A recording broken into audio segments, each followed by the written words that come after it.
만나서 반갑습니다. 우리 중생들은 다 자기가 지은 업보대로 살아간다고 합니다. 그래서 부처님께서 팔만대장경에서 누누이 말씀하시기를 선업, 착한 업을 지어야 된다, 공덕을 닦아야 된다라고 늘 말씀하셨습니다. 우리 불교는 깨달음의 종교입니다. 그리고 깨달음을 얻으려면 지혜를 닦아야 됩니다. 그런데 지혜를 닦는 것도 복이 있어야 된다고 합니다. 경전에서 부처님이 그리고 수많은 수행자 분들께서 분명히 하신 말씀입니다. 복이 있어야 지혜도 닦을 수 있고 깨달음도 얻을 수 있다. 그래서 우리가 지은 업의 인연대로 우리는 이 세상에 6가지 이 세상에 윤회를 하게 됩니다. 그 6가지 세상에 윤회를 하는 것을 육도 윤회라고 부르게 됩니다. 육도, 지옥, 악귀, 축생, 이걸 사막도라고 부릅니다. 아슈라, 인간, 천상. 지옥, 악귀, 축생, 아슈라, 인간, 천상 세계를 자기가 지은 업보대로 돌고 돌고 돌게 됩니다.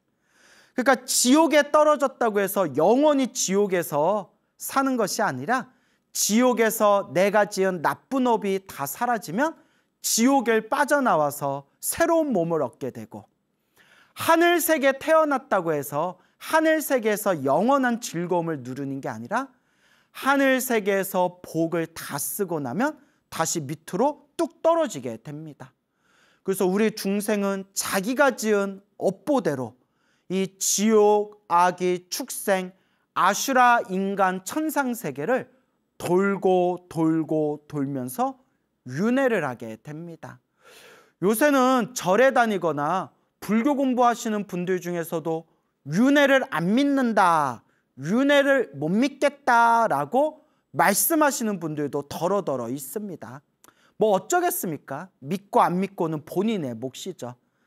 사실 불교가 굉장히 쿨한 종교입니다. 그래서 뭐 안 믿어 해도 뭐 그러려니 하고, 믿어 하면 아이고 뭐 착하다, 부처님 말씀을 잘 믿는구나, 뭐 그냥 그러는 거죠.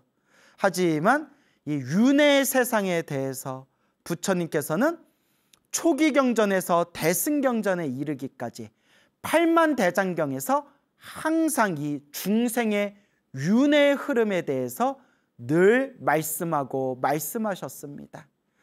그래서 이 윤회에서 벗어나기 위해서는 딱 번뇌가 소멸하고 탐욕과 성냄과 어리석음이 완전히 소멸해서 깨달음을 얻게 되면 윤회에서 벗어나 완전한 자유인이 됩니다. 그래서 우리가 윤회에서 벗어나고자 한다면 깨달음을 얻어서 번뇌와 망상, 탐욕과 성냄과 어리석음이 완전히 사라져야 합니다. 근데 우리가 깨달음을 얻지 못하고서도 윤회에서 벗어나는 방법이 있다고 합니다. 그래서 특별히 부처님께서 우리 중생들, 우리 어리석은 중생들 한 명이라도 더 구제하기 위해서 만드신 세계가 바로 극락세계입니다. 불교 공부를 잘 안 하신 분들은 극락세계를 하늘세계하고 똑같이 보는 경우가 있는데 절대 그렇지 않습니다. 경전에서도 분명히 나오지만 하늘세계와 극락세계는 완전히 다른 세계고, 극락세계는 성불대학교, 성불학교입니다. 아미타 부처님께서 우리 중생들을 성불시키기 위해서, 우리 중생들을 깨달음을 얻게 하기 위해서 만드신 성불대학교 세계가 극락세계가 되는 겁니다. 그래서 극락세계에 태어나면 아무런 괴로움도 없고 오직 온갖 즐거움만을 누리고 모든 것을 완벽하게 갖춘 상태에서 오로지 수행에 집중할 수가 있다고 합니다. 그래서 극락세계에 태어나기만 하면 반드시 깨달음을 보장받기 때문에 극락세계에 태어나면 사실상 윤회에서 벗어난 거나 다름이 없다라고 선지식들께서 말씀을 하셨습니다. 이렇게 우리 중생들은 자기가 지은 업의 인연대로 다음 생 자기가 지은 업보대로 수많은 세상으로 흘러 들어가게 됩니다. 그래서 아주 악독한 짓, 아주 나쁘고 못된 짓을 한 사람들이 태어나는 세계가 바로 지옥 세계입니다. 그래서 우리 불교에서는 중생들이 지옥에 떨어져서 고통받는 모습을 딱 한 번만이라도 볼 수 있다면 이 세상에 나쁜 짓 할 사람이 없을 거랍니다. 너무나 지옥 세상이 무섭고 괴로운 세상이기 때문에 지옥에 떨어져서 고통받는 모습을 보게 된다면 이 세상 나쁜 짓 할 사람이 하나도 없을 텐데, 안타깝게도 우리 중생들은 전생을 볼 수 없고 다음 생을 볼 수 없고 이 인간 세상 외에 다른 세상을 볼 수가 없기 때문에 아무리 부처님이 좋은 말씀을 하더라도 마음에 믿음을 내질 못하는 겁니다. 그리고 중생들이 남에게 피해를 주고 남에게 민폐를 주고 남에게 피해를 주면서까지 자신의 욕심만을 채우기 위해서 살아가는 존재들은 혹 지옥에는 안 떨어진다 하더라도 악귀계에 떨어진다고 합니다. 악귀, 배고플 귀신귀, 항상 배고픔에 굶주린 귀신들의 세계입니다. 귀신, 한마디로 귀신들의 세계인데, 이 악귀들은 전생에 남에게 피해를 주면서까지 자신의 욕심만을 채웠기 때문에 이번 생 악귀로 태어나게 되면 항상 배고프고 굶주리고 고통받고 목마르고 갈증 속에서 온몸에 괴로움을 느끼는 그런 악귀로 살아가게 된다고 합니다. 그래서 우리 불교에서는 세상에 떠도는 이런 수많은 악귀들, 이런 수많은 귀신들을 천도하는 천도법회가 옛날부터 많이 있었습니다. 그러니까 살아있는 사람들에게는 법문을 설해줌으로써 사람들이 깨달음의 길을 갈 수 있도록 사람들을 구제하고, 또 눈에 보이지 않는 영적인 존재들까지도, 그런 떠돌고 있는 배고픈 귀신들조차도 다 부처님의 깨달음의 빛 속으로 구제하기 위해서 그런 보이지 않는 존재들을 위해서 또 그런 천도제 같은 천도법회가 불교에서는 많이 활성화가 된 겁니다. 그래서 언젠가부터 천도제라는 게 사람들을 막 속이고 막 돈을 뜯어내기 위한 무슨 제사 같은 그런 걸로 악질적으로 그런 패당 같은 게 생겨난 부분도 있지만, 우리가 부처님의 가르침을 올바르게 공부하면서 경전을 보면 천도제라는 것 자체가 원래는 굉장히 좋은 의미입니다. 굉장히 좋은 의미로서 나와 인연 있는 영가들을 좋은 곳으로 모시고, 또 나와 인연이 있건 인연이 없건, 주인이 있건 주인이 없건 외롭게 떠들고 있는 모든 귀신들, 모든 영적인 존재들조차도 모두 구제한다라는 사실상 좋은 의미를 담고 있는 게 사실은 천도제, 천도법회가 되는 겁니다. 그렇기 때문에 항상 우리가 부처님의 경전을 공부하면서 부처님이 말씀해 주신 그 가르침을 올바로 이해하도록 노력해야 되고, 부처님의 가르침을 올바로 이해하지 못한 상태에서 어리석은 생각으로 조상 제사를 지낸다든가 귀신들 제사를 지내게 되면 천도제의 진정한 좋은 의미가 오히려 변색되고 오히려 잘못 전해질 수가 있다라는 것도 우리 불자분들이 경계해야 할 것입니다. 이렇게 이런 수많은 악귀들이 막 떠들고 있다고 불교에서는 이야기를 하고 있는데요. 그 악귀로 태어난 것도 자기가 지은 업보죠. 자기가 지은 업보죠. 그래서 2600여 년 전 서가모니 부처님 당시에 신통제일 목건련 존자가 계셨습니다. 목건련, 우리는 줄여서 목련존자라고 부릅니다. 목련존자. 목련존자께서 어느 날 길을 걷고 계시는데 저기에 500마리의 아귀들이 득실득실 모여 있는 겁니다. 그때 목련존자께서 바리떼를 들고 탁발을 하기 위해서 길을 지나갈 때 그 500마리의 아귀들이 야, 저기 부처님의 수제자 목련존자가 지나가신다. 부처님의 신통제일 제자 목련존자가 지나가신다. 저분에게 부탁해서 우리를 구제해달라고 청을 올리자. 500마리의 아귀들이 갑자기 우르르르 목련존자 앞에 짠 하고 나타납니다. 우리 같으면 그 500명의 귀신들이 내 앞에 딱 나타나면 와, 우리 같으면 심장마비로 쓰러졌을 거예요. 에그머니나 하고 이제 쓰러졌을 거예요. 하지만 신통제일 우리 위대하신 아라한 목련존자께서 그 500명의 그 아귀들을 바라보면서 이와 같이 말씀하십니다. 그대들이여 어찌하여 내 앞에 나타났는가? 목련존자시여, 거룩하신 비구스님이시여, 거룩하신 부처님 제자시여, 부디 저희를 구제해 주십시오. 저희들은 끊임없이 배고픔과 갈증 속에서 온갖 고통과 괴로움을 당하고 있습니다. 저희들을 부디 구제해 주십시오. 그래서 이 아귀들이 하는 얘기가 목련 스님이시여, 우리들은 이 왕사성에서 살고 있던 사람들이었습니다. 우리 이름은 아무개입니다.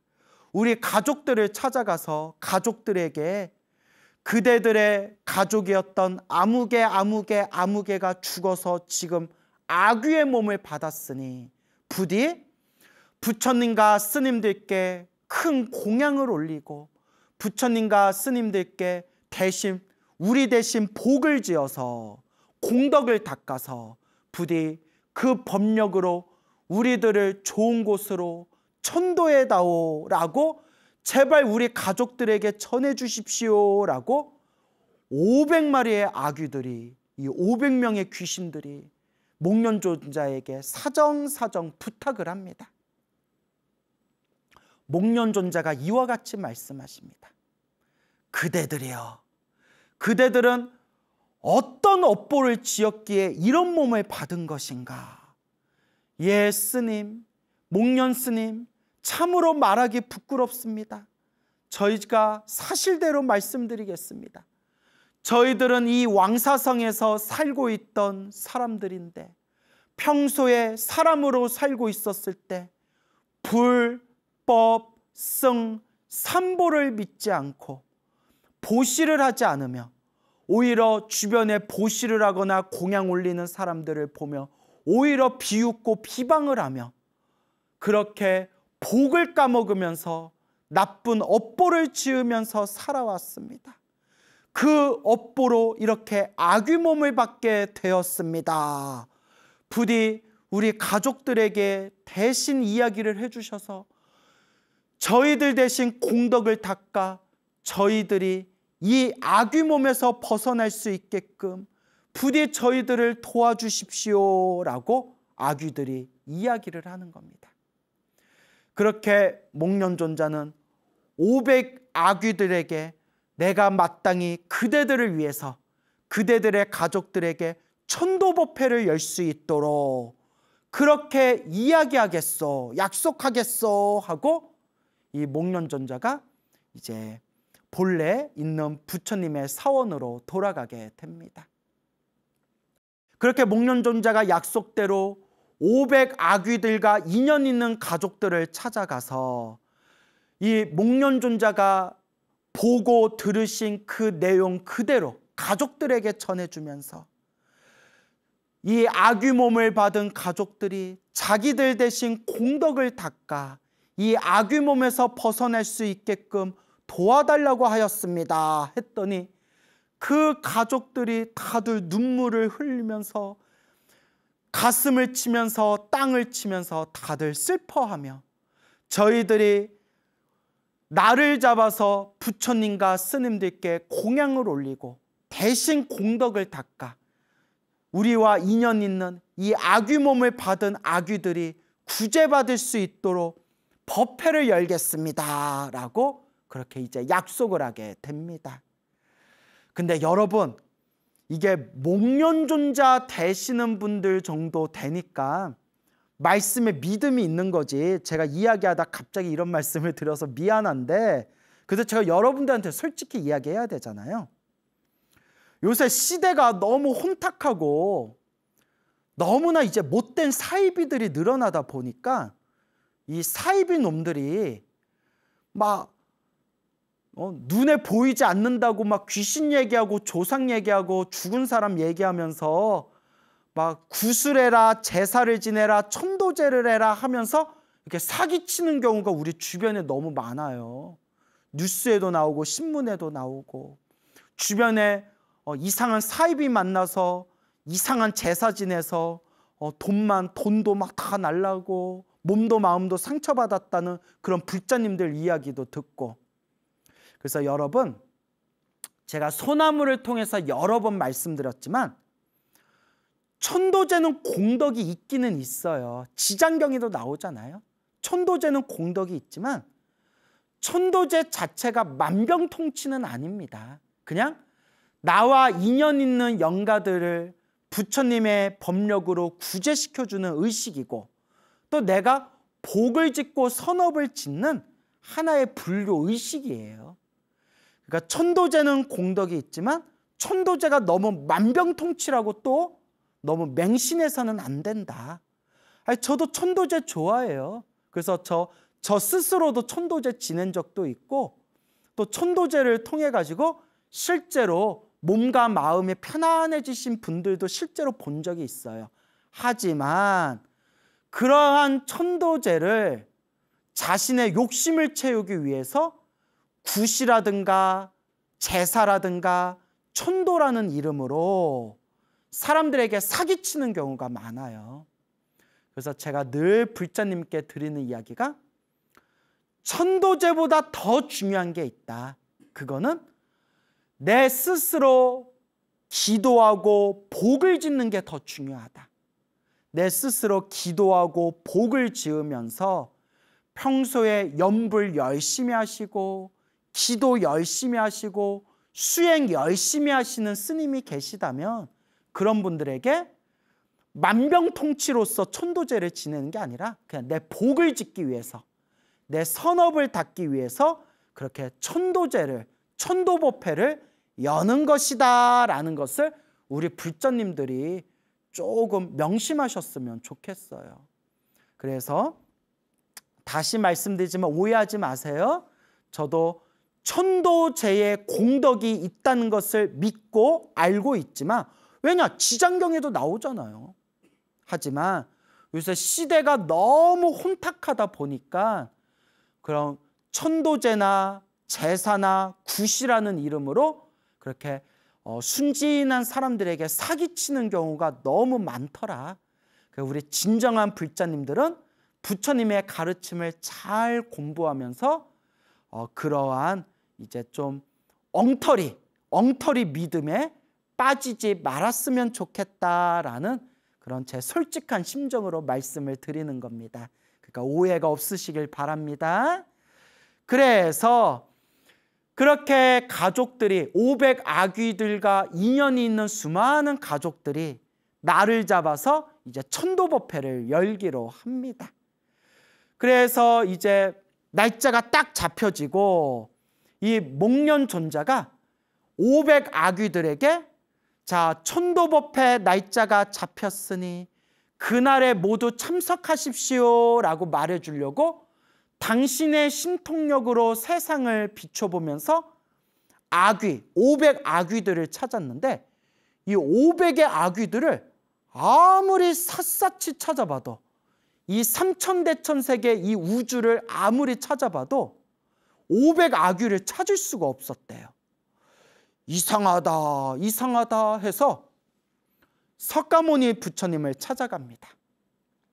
부처님, 500아귀들을 천도법회에 초청하기 위해서 500아귀들을 제 신통의 눈으로 제 신통력으로 살펴보고 있는데 아무리 살펴봐도 보이지가 않습니다.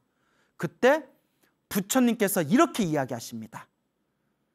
목련이여, 그 500의 아귀들은 어풍에 휩쓸려서, 어풍, 업의 바람, 자기가 지은 업보의 바람, 업보의 바람, 어풍에 휩쓸려서 지금 다른 곳으로 갔으니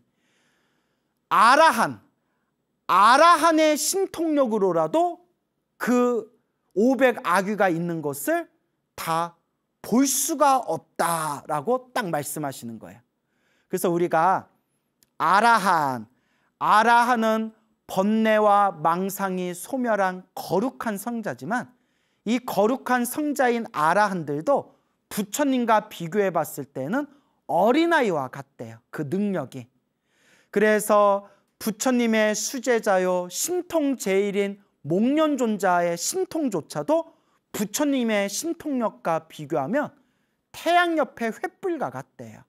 그래서 그 500 아귀들이 업보의 바람, 어풍에 휩쓸려서 다른 곳으로 갔기 때문에 그 신통제의 목련존자의 신통력으로도 어디 있는지 찾아볼 수가 없다는 거예요.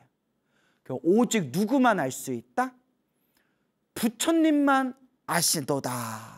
부처님만 알 수 있구나 라는 것을 우리가 명심해야겠습니다. 그래서 드디어 천도법회가 열리고 그 수많은 가족들이 부처님과 수많은 비구 스님들을 모신 뒤에 그 부처님과 수많은 비구 스님들에게 정성껏 만든 공양을 올린 뒤에 그 인연 있는 500 아귀들을 대신해서 그 가족들이 대신 공덕을 짓게 됩니다. 부처님께서 공양을 받아 드시고 거룩한 목소리로 그 자리에 모인 수많은 사람들에게 법을 설하시니 드디어 부처님께서 신통의 힘을 펼치셔서 그 인연 있는 500 아귀들을 천도법회에 짠 하고 나타날 수 있도록 부처님의 신통력으로 500 아귀들을 천도법회에 데려오십니다. 500 아귀들이 천도법회에 딱 모습을 드러냈는데, 자, 중요한 게요, 일반 중생들은 평상시에 귀신들을 볼 수가 없대요. 아귀들을 볼 수가 없대요. 서로 다른 차원에서 살고 있기 때문에. 그러니까 여러분, 귀신을 자꾸 보는 게 좋은 게 아니에요.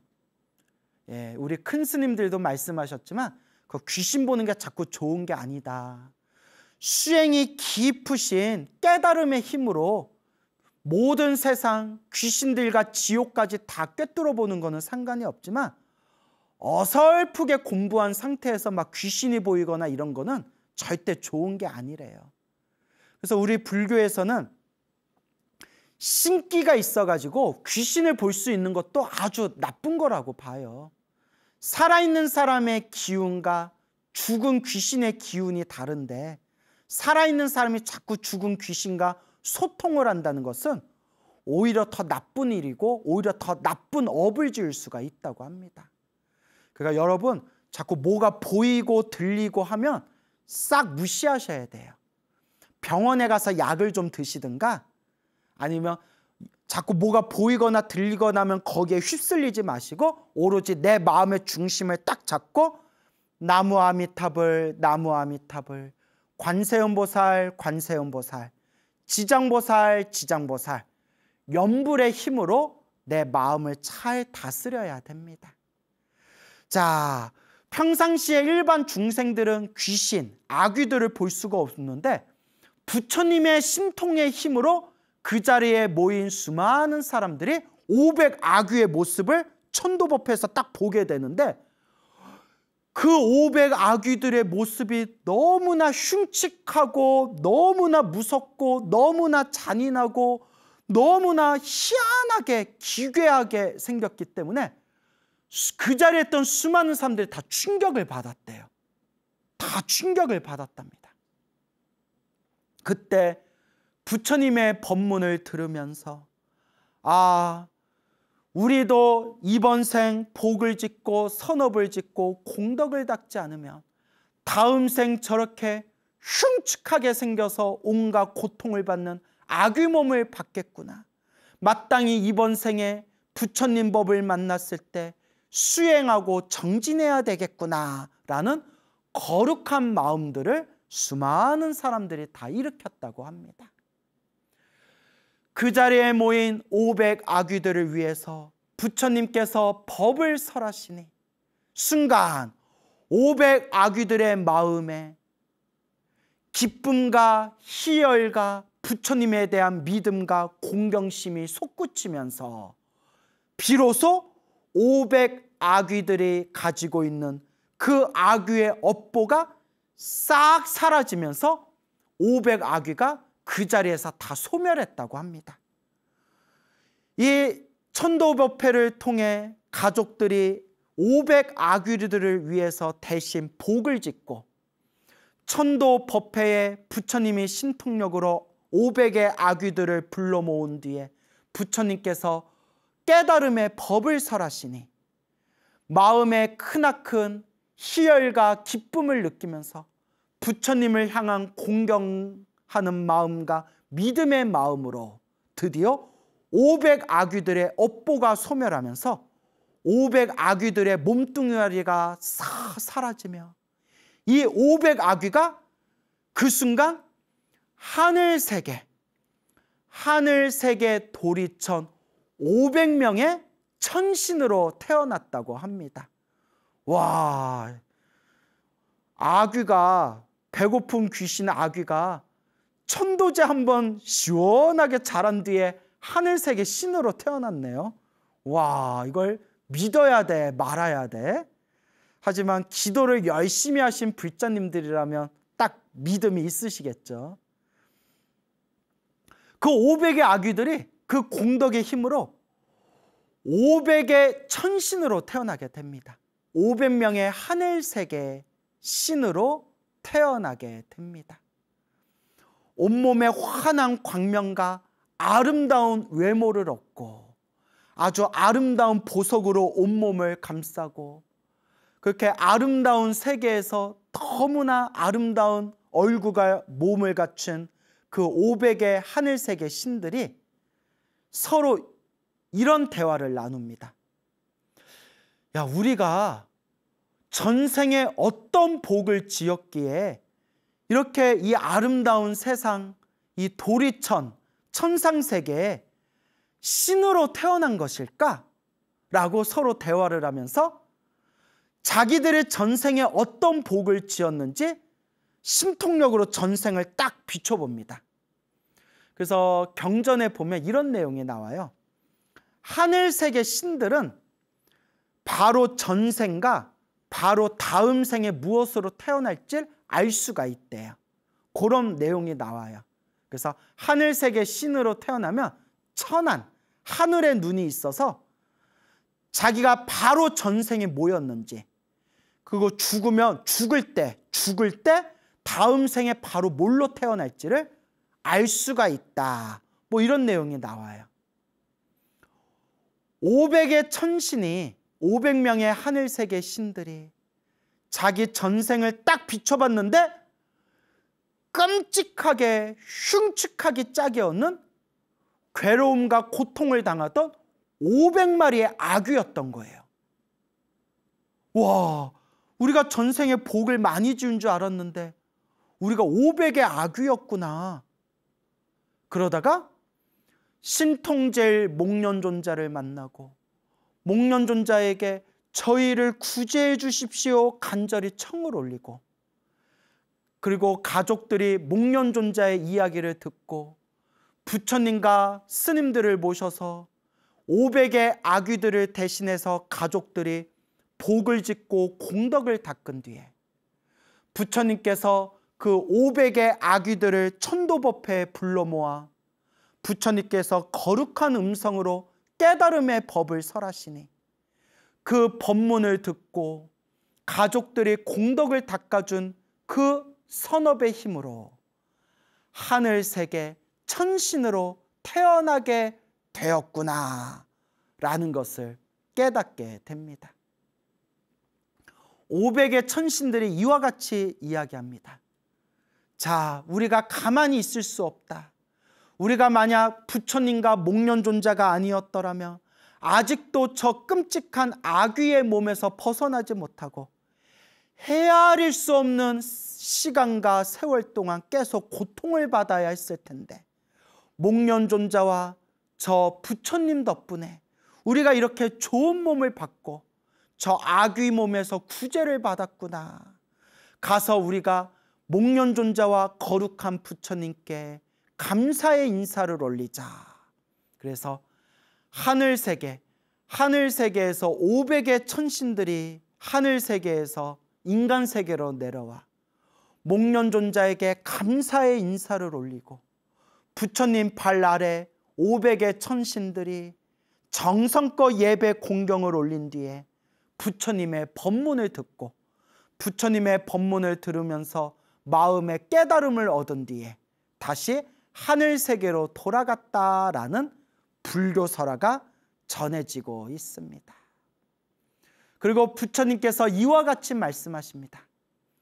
비구들이여, 비구들이여, 불자들이여, 저 하늘세계로 올라가는, 저 하늘세계로 돌아가는 저 500의 천신들이 보이느냐?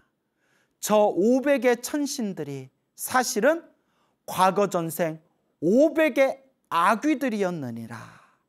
이와 같이 복과 선업과 공덕을 닦고 부처님의 법문을 들었기 때문에 500 아귀의 몸을 벗어나 500의 아름다운 천신의 몸으로 다시 태어나게 된 것이니라 라고 부처님께서 말씀하십니다. 여러분, 그래서 우리가 항상 복을 지어야 돼요. 항상 선업을 짓고 항상 공덕을 닦으려고 노력해야 돼요. 그리고 자꾸 부처님 법문을 듣고 부처님 가르침을 공부하도록 노력해야 됩니다. 지금 이 시대를 말법 시대라고 해요. 부처님의 법이 점점 쇠퇴하는 시대를 말법 시대라고 해요. 그런데 지금이 말법 시대일 수는 있지만 오히려 옛날보다 지금이 부처님 가르침 공부하기 더 좋은 시대예요. 옛날 우리 큰 스님들, 우리 불자님들은 공부하고 싶어도 책을 구할 수가 없어서 공부를 못했대요.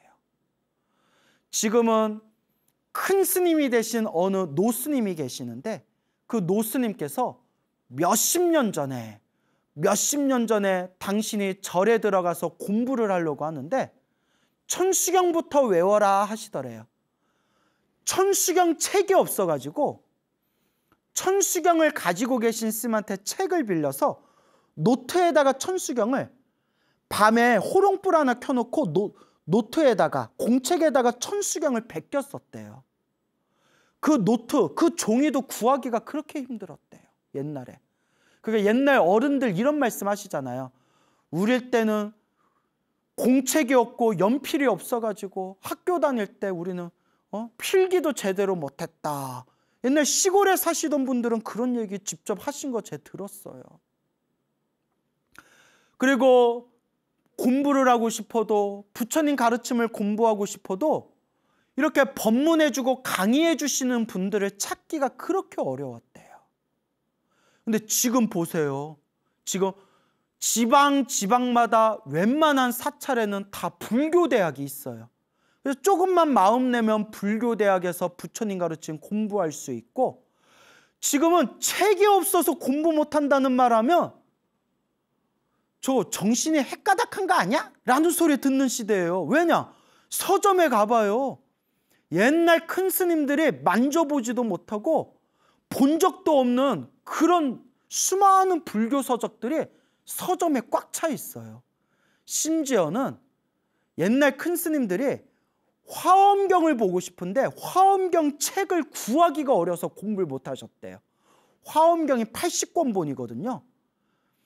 그래서 80권본 화엄경 그 책을 빌리기가 어려워서 어디 큰 절에 가가지고 어른스님한테 사정사정해야 그 책을 빌려가지고 그 책으로 공부하고, 그나마 그 책도 못 빌려가지고 공부를 못 하셨다.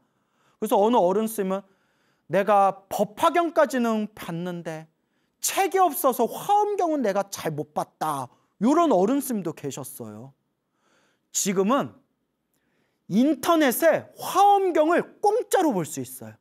심지어 한글로 번역된 우리말 화엄경을 인터넷에서 공짜로 볼 수 있는 시대예요. 그리고 여러분들이 원하시기만 하면 집안에서 인터넷만 딱 클릭하면 얼마든지 큰 스님들 법문과 말씀을 얼마든지 쉽게 그냥 자리에 누워가지고 하다못해 막 통닭 뜯어 먹으면서 소주 마시면서 치맥하면서도 볼 수 있는 게 큰 스님들 법문과 말씀이에요. 물론 그러면서 보면 안 되지만 비유를 들자면 말법 시대 하지만 지금처럼 부처님 가르친 공부하기 좋은 시대가 역사상 없었다고 합니다. 그리고 이렇게 우리 한국 불교의 불교 언론을 대표하는 불교TV BTN 말해놓고 웃기네요. 예, 뭐 소나무라서 뭐 일단 어쩔 수가 없네요. 우리 한국 불교 대표 방송, 불교 대표 방송 BTN 불교TV에서 이렇게 좋은 프로그램 많이 만들고 많은 불자님들에게 좋은 가르침 전하고 있잖아요. 세상에 이렇게 공부하기 좋은 시대가 어디 있습니까? 그래서 부처님의 가르침을 닦으면서 자꾸 복을 짓고 선업을 짓고 공덕을 쌓도록 노력해야 됩니다. 저도 예전에는 천도제 같은 걸 잘 못 믿었어요. 왜? 내가 아는 불교는 참선의 종교, 깨달음의 종교, 지혜의 종교인데 뭐 천도제 하면 왠지 막 귀신 팔아먹는 느낌? 저도 어렸을 때 그랬거든요. 그래서 저도 20대 때 지장경을 봤을 때 뭐 이런 책이 다 있냐? 지장경을 보고 되게 좀 황당하고 약간 믿음이 안 가는 그런 느낌이 들더라고요. 그 약간 지장경 기도를 하시는, 지장경을 읽고 지장기도 하시는 분들을 보면 왠지 수준 낮은 불자다라는 그런 생각이 들었거든요. 저의 어리석음이더라고요. 저도 이제 나이를 먹고 절집에서 승납이 점점 높아지면서 점점 경전을 보는 견문이 넓어지면서 나중에 한참 후에 다시 새로운 마음으로 지장경을 찬찬히 봤을 때 와, 지장경이 이렇게 좋은 경전이구나. 지장경이 참 좋은 경전이구나. 그래서 제가 존경하는 대만불교의 큰 스님은 지장경을 대승경전의 기초경전이다. 대승불교의 기초경전이다. 그래서 반드시 지장경을 깊이 봐야 된다라는 말씀을 하셨는데 처음에는 잘 이해가 안 되다가 제가 경전 공부하면서 견문이 좀 넓어졌는지 나중에 지장경을 찬찬히 공부했더니 와, 지장보살님이 이렇게 위대하신 분이고 지장경이 참 좋은 내용이구나라는 걸 이제 마음으로 느끼게 되었죠. 그래서 제가 오히려 불자님들께 지장경을 많이 보세요. 지장경을 많이 보세요. 저도 예전에는 지장경 보는 사람을 수준이 낮은 불자라고 생각했던 어리석었던 적이 있지만 절대 아닙니다. 저 중국 불교, 대만 불교에서 8만대장경을 연구하신 큰 스님들이 다들 지장경을 높이 사셨습니다. 근데 지장경을 꼭 많이 보십시오라고 제가 권유를 많이 드립니다. 그리고 지장경의 이 천도 공덕, 영가 천도의 공덕에 대해서 분명히 말씀하시고 계시지 않습니까? 그리고 지장경에서도 분명히 나오지만 죽은 영가를 위해서 공덕을 짓되 7분 중에서 6분은 7분의 6은 살아있는 사람에게 공덕이 돌아온다 라는 내용이 나오죠. 그러니까 우리가 나와 인연 있는 영가분들을 위해서 천도법회를 봉행할 때 사실 그 공덕이 다 영가들한테 가는 게 아니라 천도법회를 봉행한 살아있는 사람한테 더 큰 공덕이 돌아온다. 지장경에 분명히 나오지 않습니까? 그래서 천도법회는 분명히 공덕이 있다라고 생각이 되고요. 여러분들도 나와 인연 있는 영가분들을 위해서 천도법회를 봉행하는 것은 아주 좋은 선업입니다. 단, 천도제보다 더 중요한 건 내가 먼저 기도해야 된다. 내가 기도 열심히 하고 내가 공덕을 닦아야 천도제도 효과가 있는 거지, 내가 기도 안 하고 내가 복을 짓지 않고 그냥 스님들이 알아서 천도제 지내주겠지 하면 효과가 뚝 떨어집니다. 그러니까 천도제보다 더 중요한 것은 내가 기도하고 내가 공덕을 닦는 거다라는 걸 꼭 명심하시기 바랍니다. 결국 내가 닦아야 됩니다. 오늘 목련존자께서 500아귀를 만나 부처님과 인연을 맺게 하여 부처님의 법력으로 500아귀들이 하늘세계 도리천 500명의 천신으로 하늘신으로 태어난 이야기를 들려드렸습니다. 이것도 결국 다 인과법이고 인연법입니다. 그러니 우리 불자 여러분, 항상 기도하고 염불하고 수행하고 정진하며 닦고 꾸준히 닦아 나아갑시다.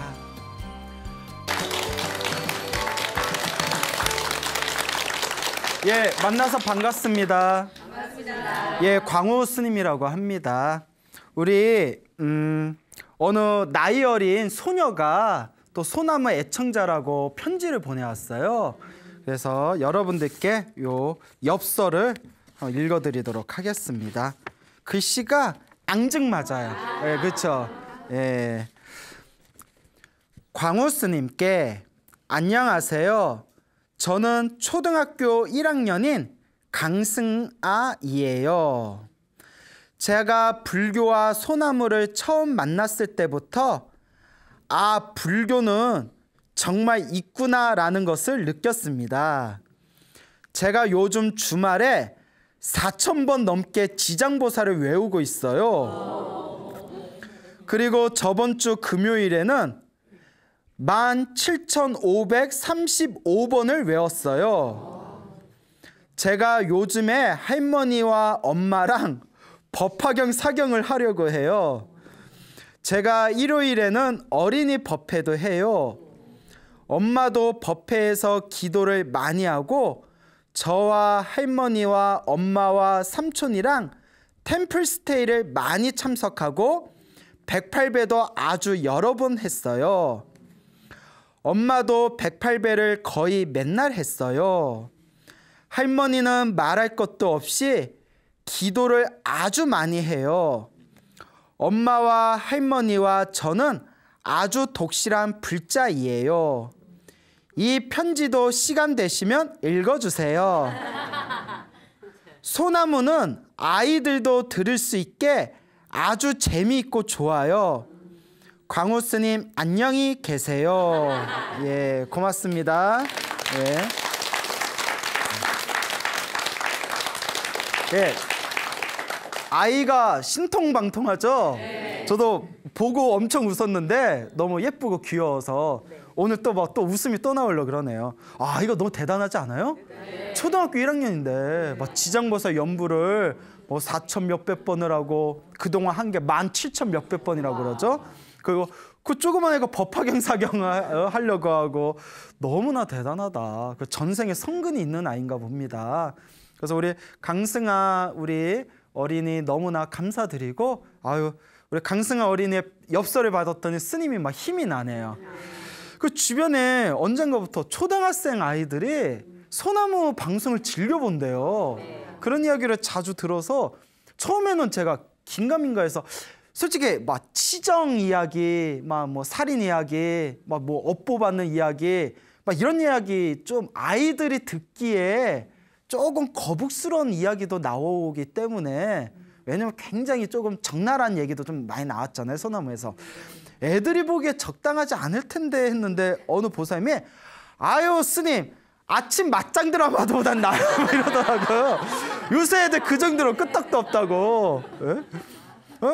초등학생이 엄마하고 같이 사랑과 전쟁을 보고 여자가 문제야 여자가 요새 그런 시대라고. 그래서 괜찮다고 했는데 예, 하여튼 아이들이 보고 있다니까 제가 조금 더 조심스럽게 신경을 써야 될 것 같아요. 어느 불자님이 얘기해 주시더라고요. 나이가 6살인가 아들이 있대요. 아들인데 아들이 딱 이렇게 잠자려고 침대에 누우면 자기 전에 엄마를 불러서 엄마 광우스님 소나무 틀어줘 이런대요 항상. 그거 들으면서 잔다고. 별일이다. 아니 왜? 그래서 이제 여거나 우리 저기 지방에 계시고 또 전국에 계시는 우리 연세가 지긋하신 노보살님들도 즐겨 들으신다 하시고 또 이렇게 나이 어린 초등학생들도 즐겨 듣는다 하니까 또 굉장히 고마울 따름입니다. 자, 이와 같이 이 부처님의 가르침이라는 게 사실 어린이들도 이해하기가 쉽거든요. 결국 내가 지은 업은 내가 받는 거고 또 내가 이제 기도해서 그걸 풀어야 되는 거고 또 인과 업보가 분명하기 때문에 끊임없이 공덕과 선업을 지어야 되고. 그래서 우리 불자분들께서도 불교를 너무 어렵게만 생각하지 마세요. 부처님의 가르침은 결국 실천이고 체험입니다. 부처님 가르침을 공부하면 나쁜 게 하나도 안 나와요. 오히려 더 윤리와 도덕적으로 더 엄격함을 내세우거든요. 살생하지 말라. 근데 살생하지 말라. 사람이 안 죽이죠. 근데 지나가는 벌레는 또 자기도 모르게 죽이게 되잖아요. 그래서 살생도 하지 말라. 그 도둑질하지 말라. 우리가 웬만하면 도둑질 안 하죠. 예. 그리고 한국이 세계 각 범죄별 순위를 따져봤더니 세계에서 사기죄 1위래요. 사기 범죄 1위. 못 보셨어요? 예, 그 인터넷에서 크게 나왔는데 한국이 사기 범죄로 1위래요. 세계에서. 그러니까 이거 좋게 얘기하면 한국 사람이 머리가 좋대요. 똑똑하대요. 사기 잘 치는 거 보면. 예, 그래서 근데 이제 그런 것들이 이제 뭐 도둑질, 사기친 게 결국 거짓말이고 도둑질이잖아요. 그다음에 이제 세 번째가 이제 거짓말하지 말라. 예, 그다음에 이제 네 번째가 그다음 이제 사음하지 말라. 삿대는 바람 피지 말라는 거죠. 그 뭐 우리 불자분들은 안 그러겠지만 뭐 우리 주변에 이렇게 좀 바람 피는 분들 많잖아요. 없구나. 이거 분위기 갑자기 어색해지네. 여러분 빼고 이렇게 드라마도 문제야. 불륜 조장하는 드라마도 있잖아요. 예, 그렇죠. 예. 그리고 또 제가 제일 싫어하는 속담 중에 하나가 속담이 아니라 이제 요 현대 속담이 현대 만들었지? 야, 골키퍼 했다고 공 못 넣냐? 그러면 안 되죠. 그렇잖아요. 예, 사람 관계는 골키퍼가 있으면 임자가 있으면 그거 건들면 안 돼요. 상도덕이 없어 사람들이. 상도덕이. 예? 윤리도덕이 없어. 그 다음에 다섯 번째가 이거 많은 불자분들이 쉽게 못 지키는 거죠. 술 마시지 말라. 술을 포함해서 머리를 흐르게 하는 걸 멀리해라. 그래서 불자들이 사회생활하면서 술을 안 마실 수가 없으니까 그래 취하지 않을 정도로만 마셔라. 근데 사람이 먹다 보면 안 취하나? 그러니까 이제 불교 공부를 하면 나쁜 게 없습니다. 계율 잘 지키고 항상 기도하고 수행하고 사람들한테 널리 베풀고 복을 짓고 부처님의 가르침을 너무 어렵게 생각하지 마시고 차근차근 우리 주변의 사찰에 보면 이제 요새 시대가 좋아져서 지방에도 조금만 관심을 기울이면 지방에 불교대학들 많거든요. 사찰에서 운영하는 불교 교양대학들도 있으니까 그런 데서도 좀 공부해 보시고 너무 불교 교양대학에 가기에는 거리가 먼다거나 혹은 시간이 너무 촉박하신 분들은 불교 TV 보면 훌륭하신 스님들 설법 많이 나오잖아요. 얼마든지 불교 공부하기 좋은 시대입니다. 여러분들 자꾸 부처님의 가르침을 가까이 하시길 바랍니다. 우리 불심이 깊고 지극하신 어느 불자님께서 연세가 이제 80이 넘으신 노보살님께서 화계사 일부러 찾아오셔서 이렇게 편지를 주고 가셨어요. 이렇게 편지를 주고 가셨는데 편지의 내용이 당신이 불자로 살아오면서 그런 어떤 경험했던 얻게 되었던 그런 어떤 소중한 가피 이야기를 손수 이렇게 손으로 쓰셔가지고 저한테 그 편지를 주셨습니다. 그걸 보고 제가 너무 감동받았어요. 정말 이 부처님의 가피가 분명히 있고 또 이 불자님의 그 지극한 불심에 제가 감동을 받았는데 내용이 좀 길어가지고 제가 다 읽어드리기가 어려울 것 같아서 거기서 이제 제가 이야기를 좀 편집을 해가지고 여러분들한테 그 보살님의 뜨거운 불심이 담긴 그 이야기를 좀 전해드릴까 합니다. 보살님께서 원래는 그 부산이 고향이셨대요. 지금 이제 약 80이 좀 넘으셨는데 부산이 고향이셨는데 이분이 태어날 때부터 어떤 그 한을 품고 태어나셨어요. 왜 그런 거 하니? 어머니가 옛날에 좀 남존여비 사상 있었잖아요. 그렇죠. 우리나라에 가장 좋지 못했던. 근데 우리나라만 그런 게 아니라 세계적으로 좀 여자가 세계사적으로 봐도 여자가 남자보다는 굉장히 좀 많이 하대를 당했지 않습니까? 그 어머니가 절에 다니면서 제발 아들 낳게 해주세요 하면서 무릎이 까지도록 절을 하셨대요. 아들 낳게 해달라고. 아들 낳게 해달라고 무릎이 까지도록 절을 누가 옆에서 치 이랬는데 아니죠? 제가 잘못 들은 거죠. 예, 예? 그래요? 자, 그 최최 뭐 힙합 하세요? 예? 예? 최최 내게로 와 뭐 이러면서 자 그런데 어머니가 이제 무릎이 까지도록 아들 낳게 해주세요 절을 하고 기도를 했는데 누구를 낳았을까요? 딸을 낳았어요. 자기를 낳았대요. 증언에 의하면 엄마가 아들이냐 딸이냐 아유 딸이다 했더니 쳐다도 안 보더래요. 엄마가 쳐다도. 옛날에 좀 그런 시기가 있었나 봐요. 쳐다도 안 보더래요. 근데 요새 진짜 시대가 변해졌어요. 여러분 그 100여 년 전에 주역 공부하던 사람들이 있어요. 주역 아시죠? 주역. 막 역, 예? 사서 뭐 오경 중에 유교의 주역이라고 있는데 또 점 보는 사람들이 많이 보잖아요.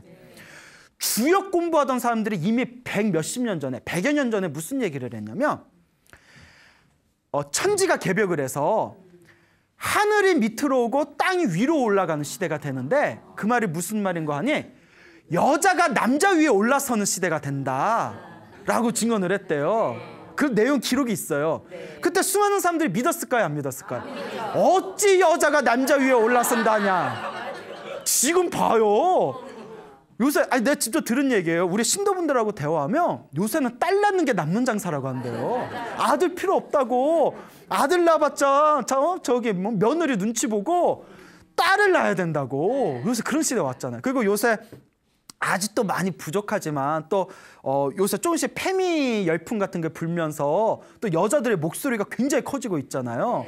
그래서 진짜 이거 예언이 맞아 떨어지나 보다. 우리나라에서 여자 대통령이 나올 줄 누가 알았겠어요. 뭐 좀 뒤끝이 좀 그래서 그렇지. 여하튼 여자 대통령이 나올 줄 누가 알았겠어요. 예, 그러니까 정말 이 묘한 시대다. 근데 그 시대 땐 그랬나 봐요. 80년 전이었잖아요. 80년 전에.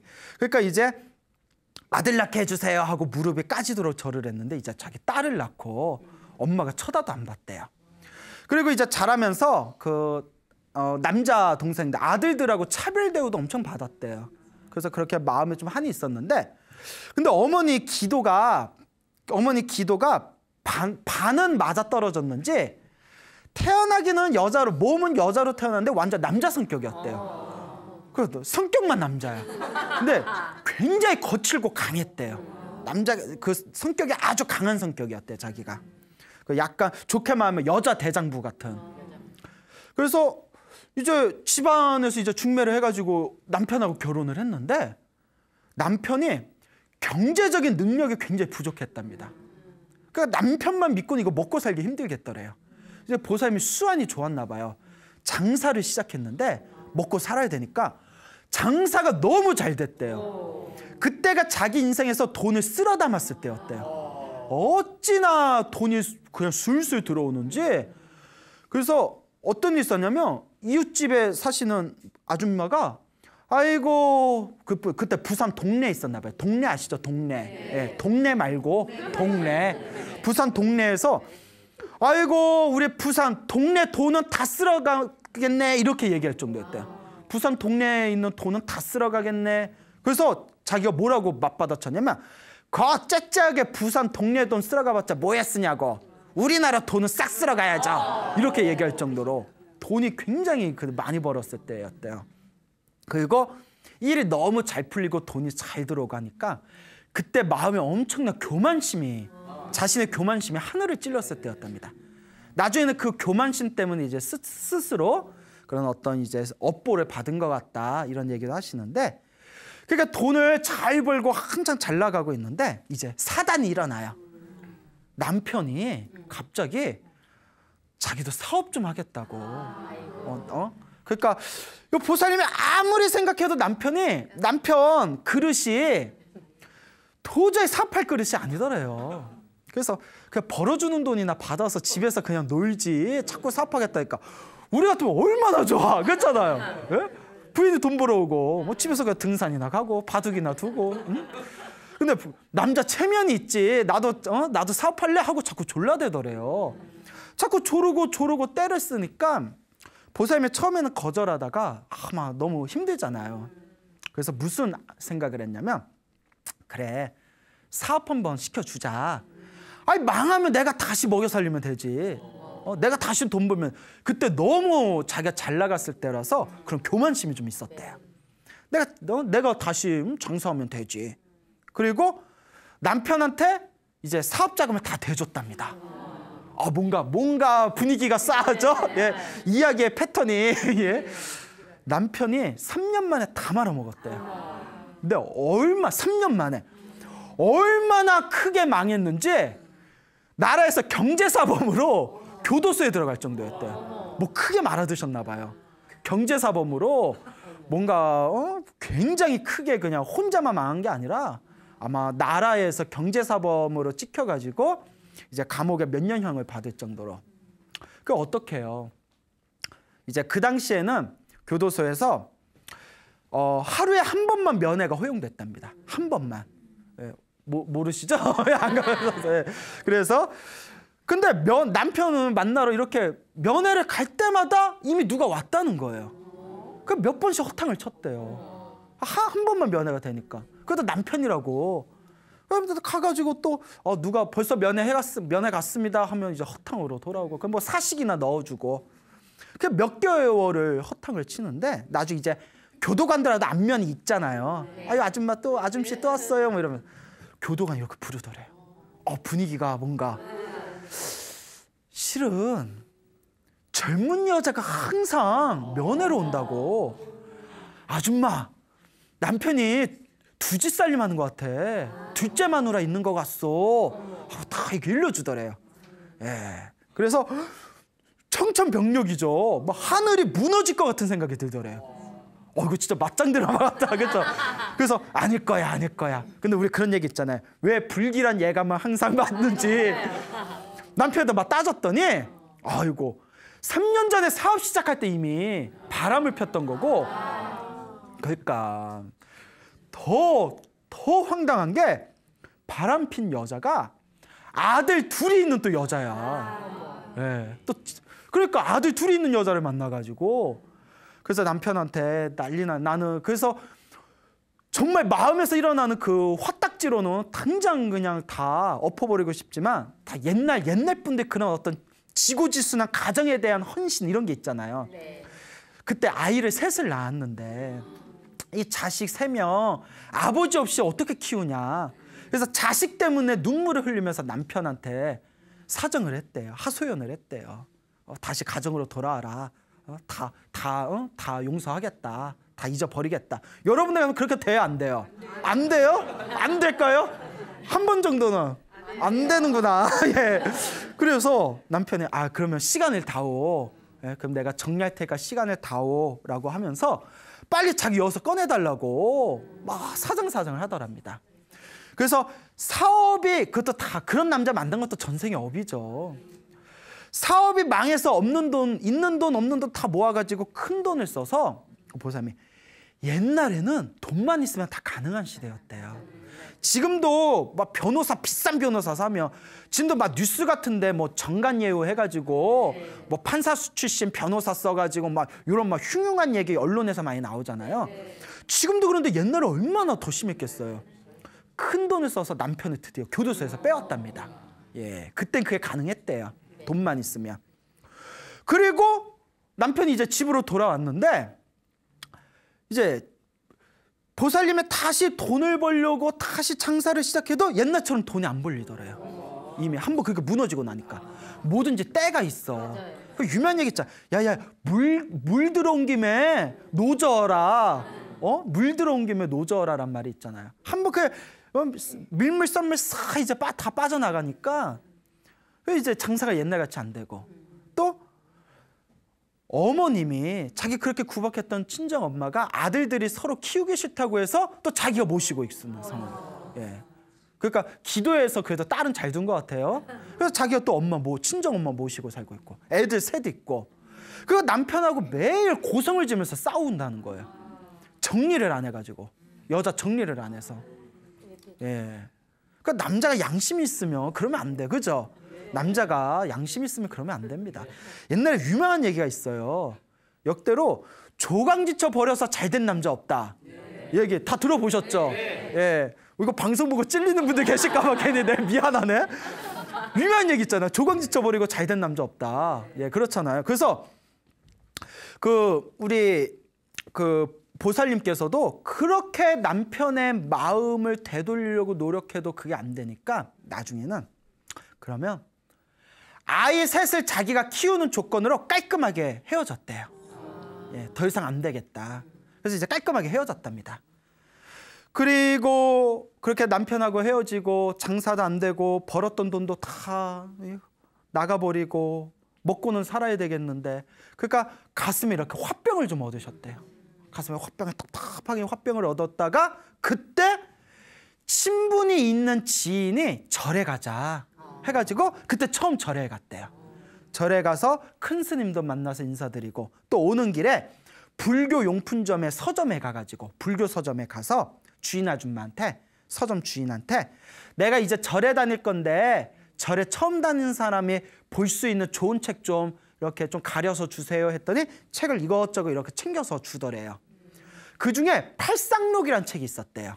저도 옛날에 본 기억이 있는데, 팔상록이라는 책이 부처님의 일대기, 부처님의 탄생과 부처님의 열반을 여덟 주제로 이렇게 나눈 것을 팔상록이라는 부처님 일대기 책이 있어요. 일종의 부처님의 생애예요. 팔상록이라는 부처님의 생애를 보고 충격을 받았대요, 보살님이. 여태껏 부처님이 그냥 자기는 여태껏 부처님이 귀신들의 왕인 줄 알았대요. 귀신들의 왕이라서 부처님한테 기도하면 귀신들이 이렇게 소원 들어주고 그런 존재인 줄 알았대요. 그러다가 부처님의 생애 그 팔상록을 딱 보고 나서 거기에 딱 부처님의 일대기를 보면서, 아, 부처님은 지혜와 자비를 완벽하게 갖추신 위대한 성인이구나라는 걸 그때 자기가 깨달았대요. 그때 이후로 기도를 열심히 하셨답니다.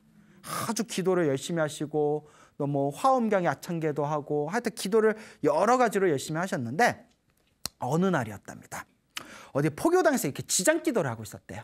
하염없이 이제 천도제도 올리고 이렇게 지장기도를 하고 있었는데, 지장기도를 할 때 보살님이 비몽사몽에 환상을 본 거예요. 지장기도를 하고 있는데 누가 이렇게 자기 어깨를 툭툭 치더래요.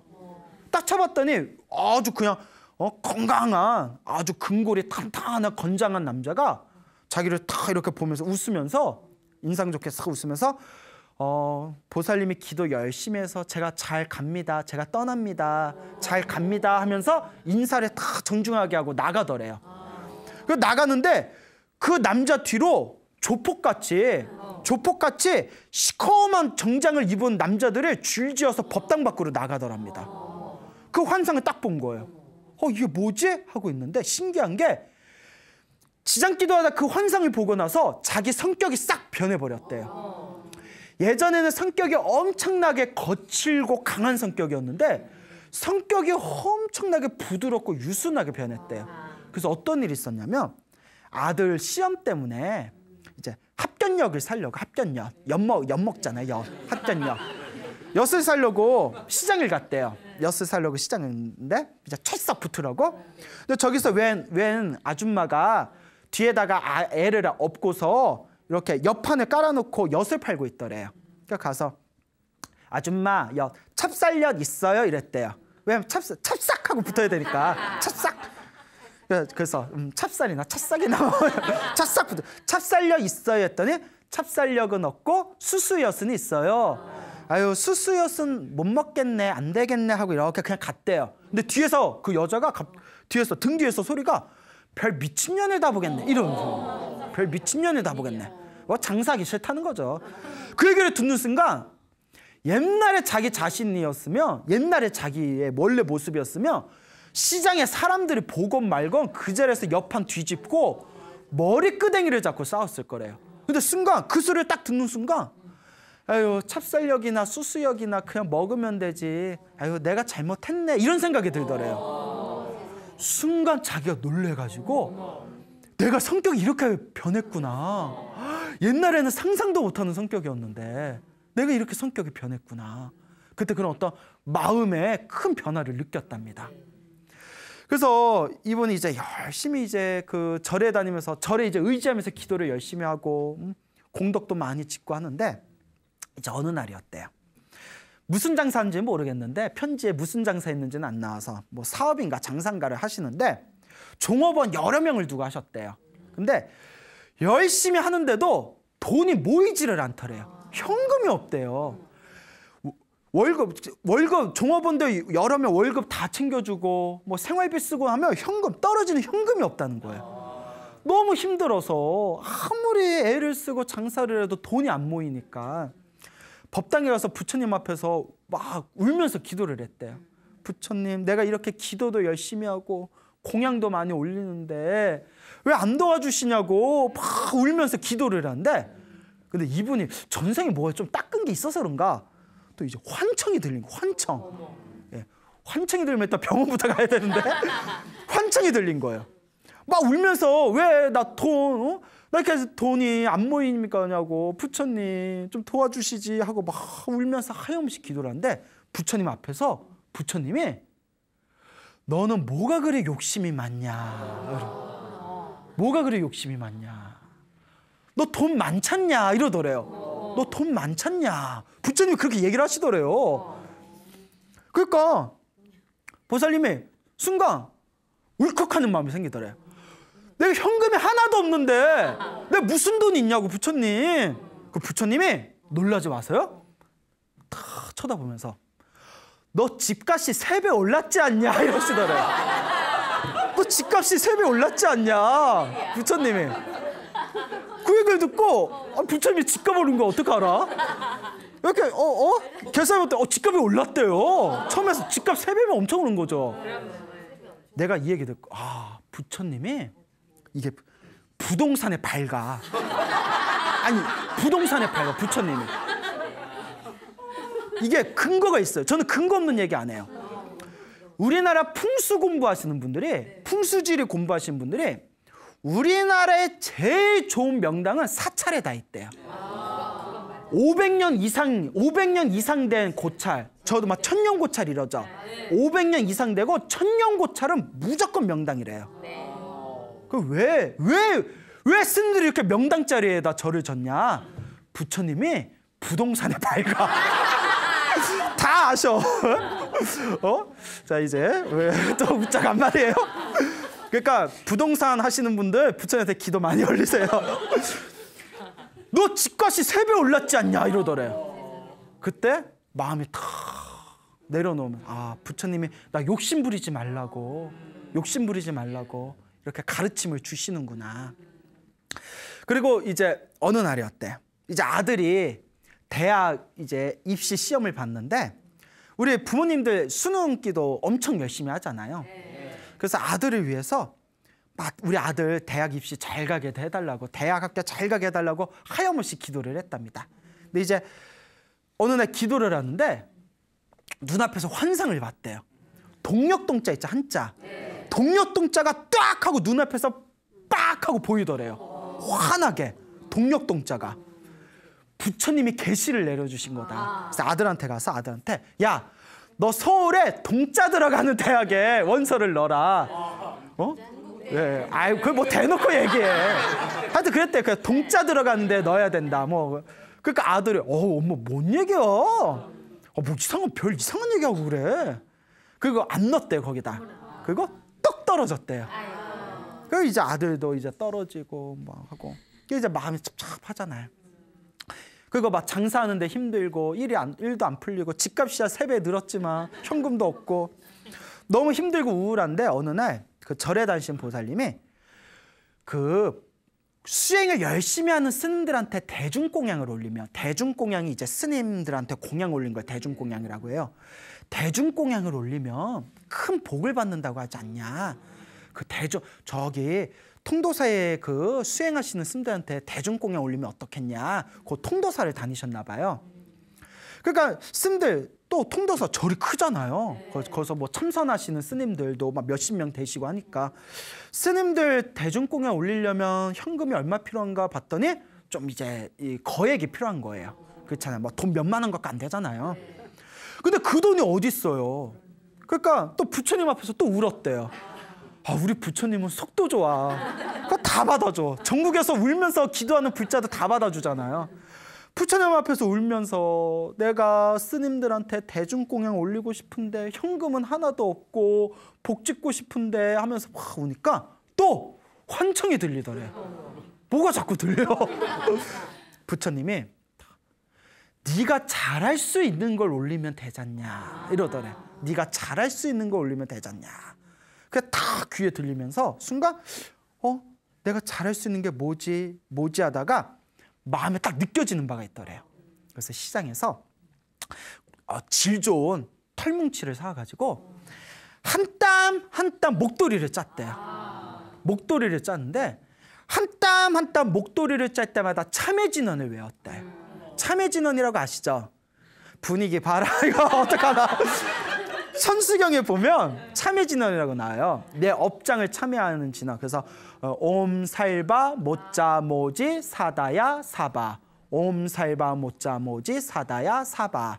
그래서 한 땀 한 땀 그 털을 짜면서 옴살바 모짜모지 사다야 사바 참회진언을 외우면서 그렇게 눈물이 나오더래요. 눈물이 툭 떠올리면서 21개를 만들었대.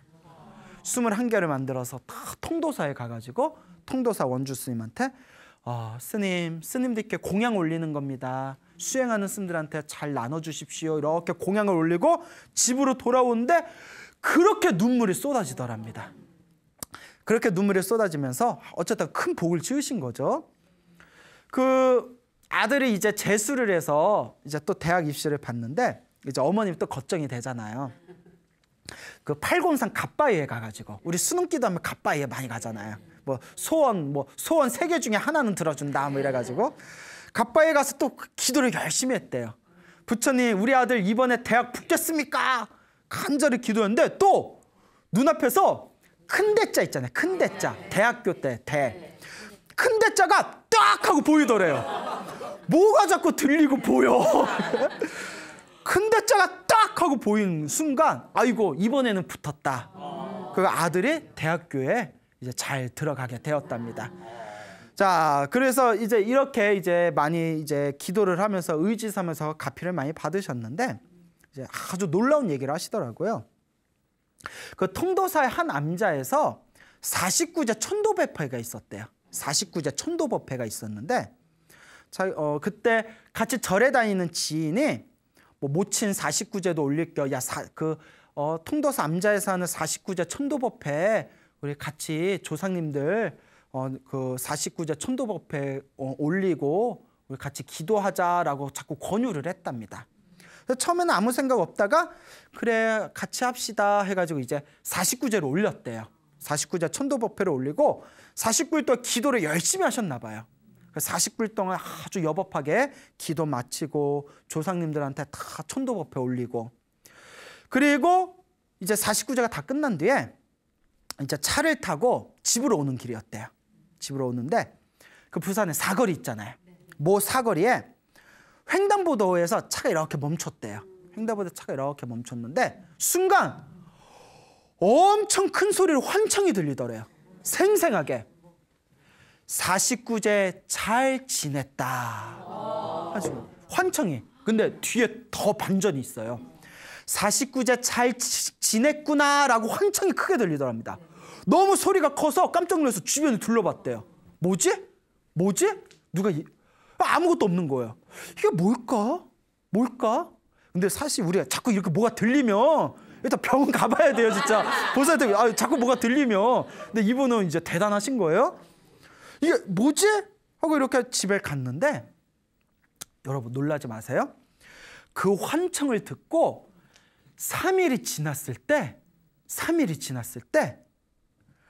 그 환청이 들렸던 횡단보도에서 아들이 교통사고를 당했대요. 아들이 빵 거리면서 교통사고. 그 자리에서 너무나 사고를 크게 당해가지고 뭐 머리가 부셔졌대나 봐요.